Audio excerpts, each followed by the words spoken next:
It is my honor and privilege to introduce to you our keynote speaker, Mr. Tim Keenan, Chairman and President of HPTi, Inc. Tim Keenan has built and sold 4 businesses and was the 2005 recipient of the Ernst & Young, which is now EY, we all know, Entrepreneur of the Year. He teaches entrepreneurship at Georgetown University, that other Jesuit school that you may have heard of, George Mason University, and serves on the Dean's Council of Business Schools at Ohio State, George Mason, and your program doesn't say this, but the Madden School as well at Moyne College. He and his wife, Kathleen, are the co-founders of the Keenen Center for Entrepreneurship, of which John Zogby is our inaugural director. John Zogby, class of 1970, Lemoyne.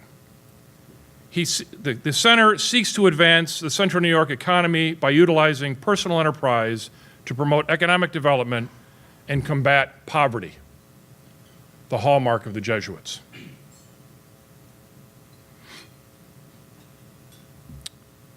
Tim holds a bachelor's degree. I lost my place, Kate. Why are you looking at me? Tim holds a Bachelor of Arts, a bachelor's degree from Ohio State University and an MBA from Southern Illinois University. Please join me in welcoming Mr. Keenan to the podium.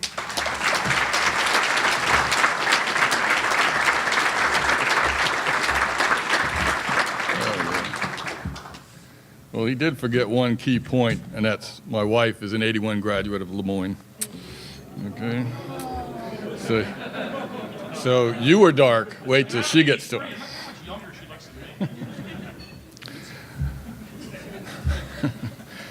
So good day, everyone. Today I want to talk to you about a vision for the entrepreneurial infrastructure of upstate New York.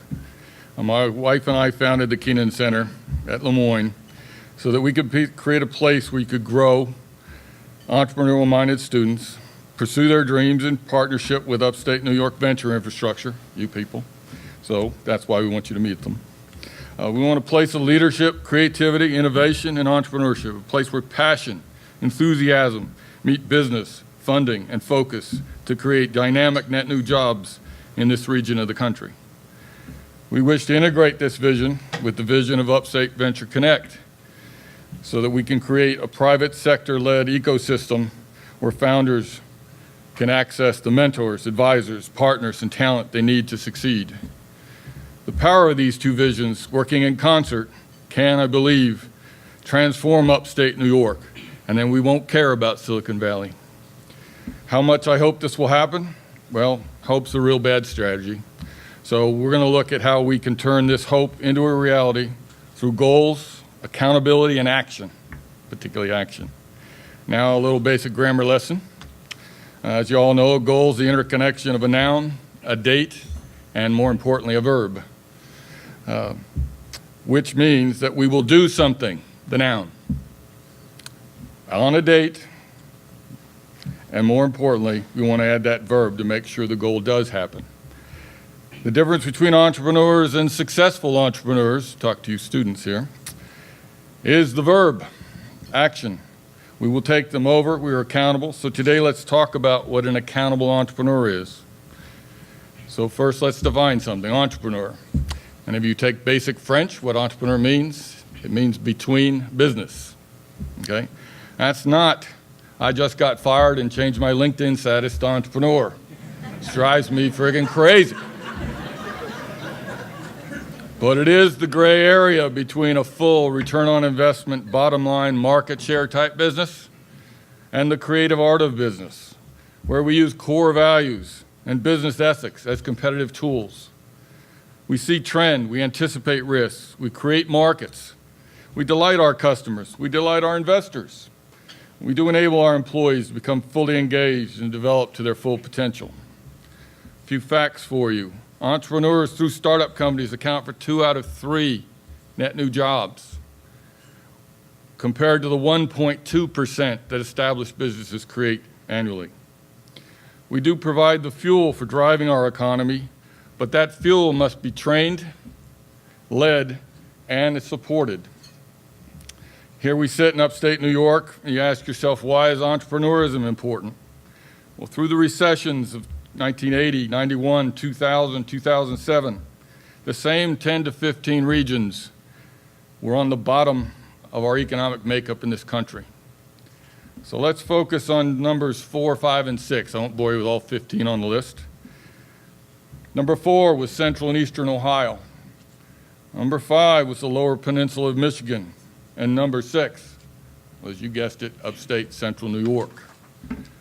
Well, as an Ohio State grad and my wife a Moyne grad, we thought we would focus our philanthropy on number 6, upstate and Central New York, and number 4, Central Ohio. And as an Ohio State grad, there's no way I was going to help Lower Michigan.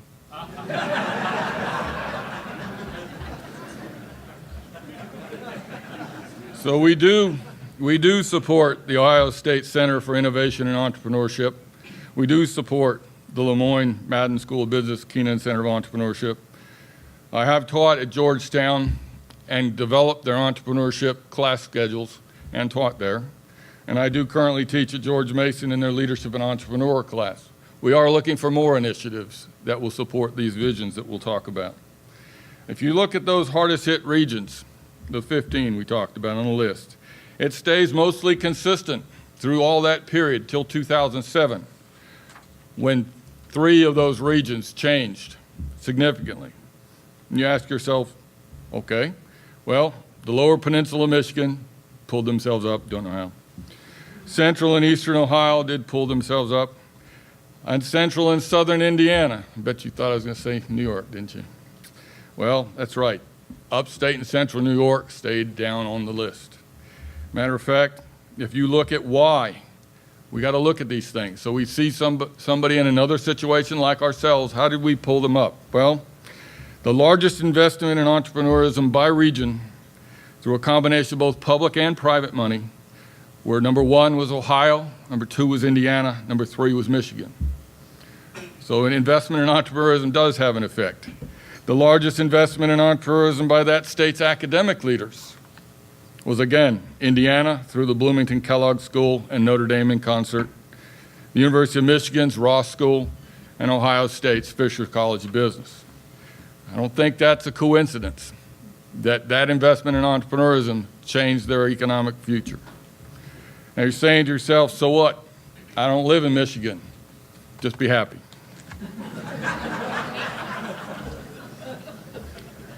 But let's look at closer here to home, and what did New York do in response to these crises?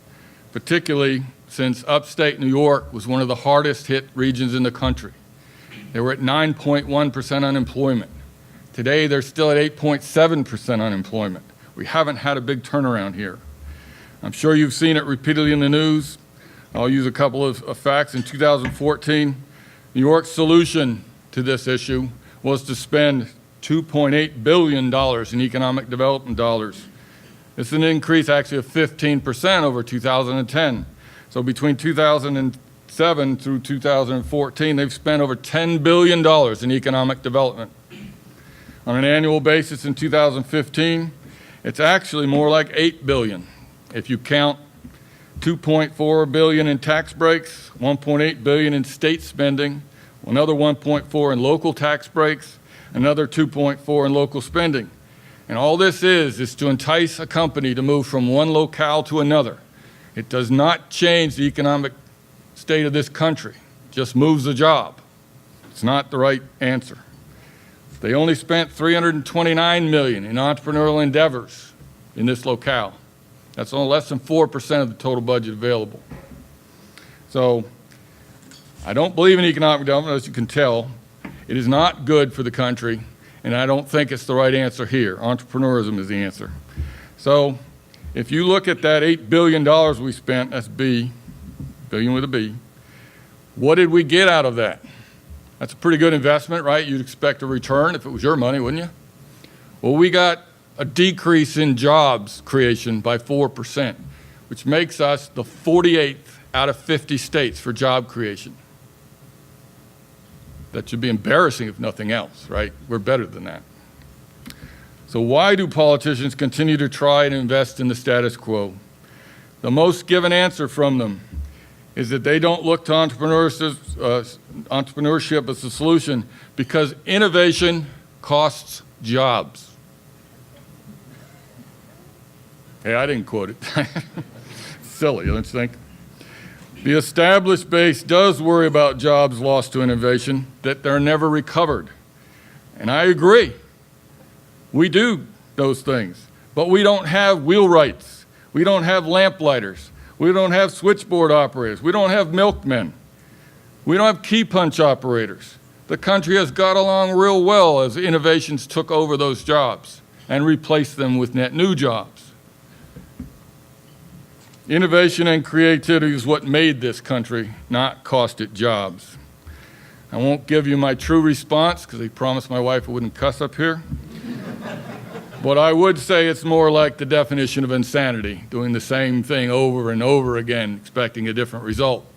Only in this case, we're spending billions of dollars.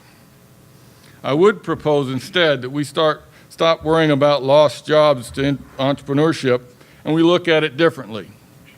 The pursuit of better, faster, cheaper, which is the entrepreneur's mantra, is where it represents a continuous process of capital, labor substitution, and reallocation, is what drives productivity. It's what creates net new, sustainable, higher-paying jobs.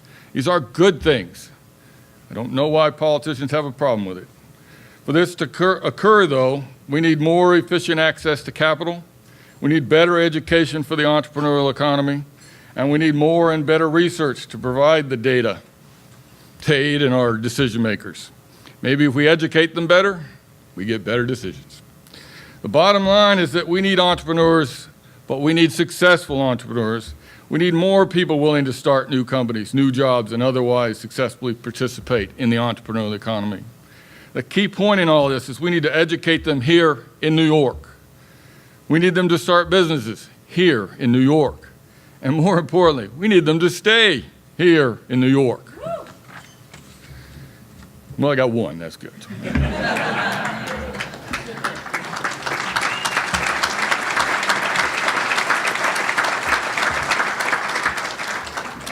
I didn't plant that, by the way. Given those facts, what would attract an entrepreneur to come here? Well, as the realtors say, location, location, location. I would start with the character of the people of upstate and central New York as a driving factor.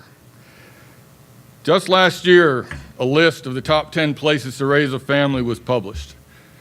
5 of the 10 cities on that list are from upstate New York. 5 out of 10.